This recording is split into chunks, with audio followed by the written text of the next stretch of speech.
नमस्कार, मैं हूं चंदन भारद्वाज और आप देख रहे हैं आर्य न्यूज।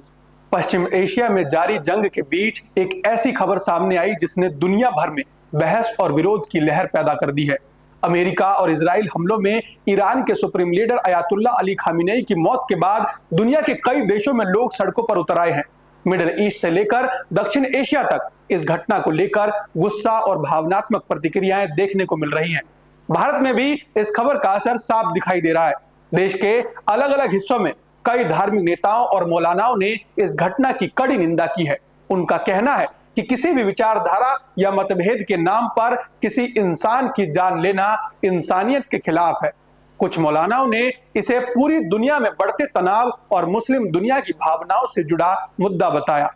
वहीं कई जगहों पर लोगों ने शोक सभाएं और विरोध प्रदर्शन भी किए। यानी मिडिल ईस्ट की यह घटना अब सिर्फ एक भू राजनीतिक टकराव नहीं रह गई, बल्कि इसका असर धार्मिक भावनाओं और वैश्विक राजनीति दोनों पर दिखाई दे रहा है। इस मुद्दे पर हमारे रिपोर्टर ने भारत के कई मौलानाओं से बात की है। आइए सुनते हैं कि इस पूरे मामले पर भारत के मौलाना क्या कह रहे हैं। आज पूरे आलम इस्लाम के लिए बहुत दुख की घड़ी है और बड़ा दुख है इस बात को लेकर कि इतने बड़े इस्लामी रहनुमा को जिस तरह जुल्म और बर्बरता के साथ शहीद कर दिया गया, ये सारी इस्लामी दुनिया के लिए इबरत की चीज़ है और शर्म की चीज़ है। मैं तो कहता हूँ तमाम इस्लामी 57 देशों को डूब मरना चाहिए शर्म से कि उन सब के होते हुए ये सब कुछ हो गया है। वो ये समझ रहे हैं कि शायद हम बचे हुए हैं।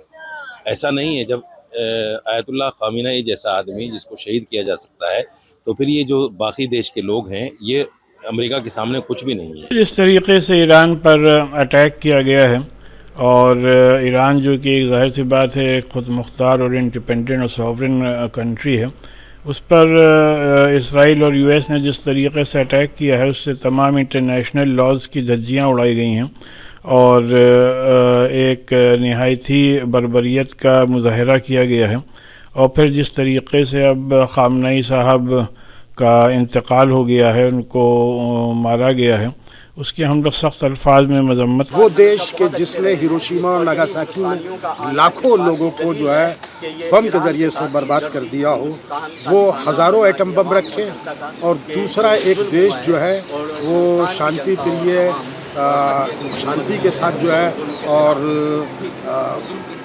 एटम बम एटमिक उसके लिए जो है वो काम करे, तो उसे जो है वो न करने दिया जाए। जिसने तुर्किया, जिसने लबनान के अंदर, इराक़ के अंदर, अफगानिस्तान के अंदर न जाने कितने लाखों लोगों को जो है वो मारा है, वो दुनिया का सबसे बड़ा शांति प्रिय देश है और वो जो है दुनिया के अंदर शांति कायम करेगा। और वो किस तरह की शांति कायम करेगा उसमें कोई आतंकवादी की कैफियत, किसी को कोई भी आतंकवादी कहते, लेकिन विदाउट प्रूफ, विदाउट उसके तानाशाही के खिलाफ बोलने का नाम आतंकवाद है। तो ऐसी सूरत में दुनिया में हर जगह आतंकवादी दिखाई देंगे।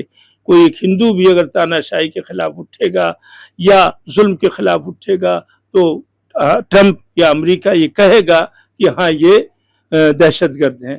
तो ये दहशतगर्दी कहना, ये तो चाहे जिसकी बात है, जिसकी लाठी उसकी भैंस, आप चाहे जो कह दीजिए, लेकिन सारी दुनिया अब जाग चुकी है, जागरूकता हो गई। बोले न बोले लेकिन हर आदमी जानता है सच क्या है, झूठ क्या है, जालिम क्या है, कौन है, मजलूम कौन है।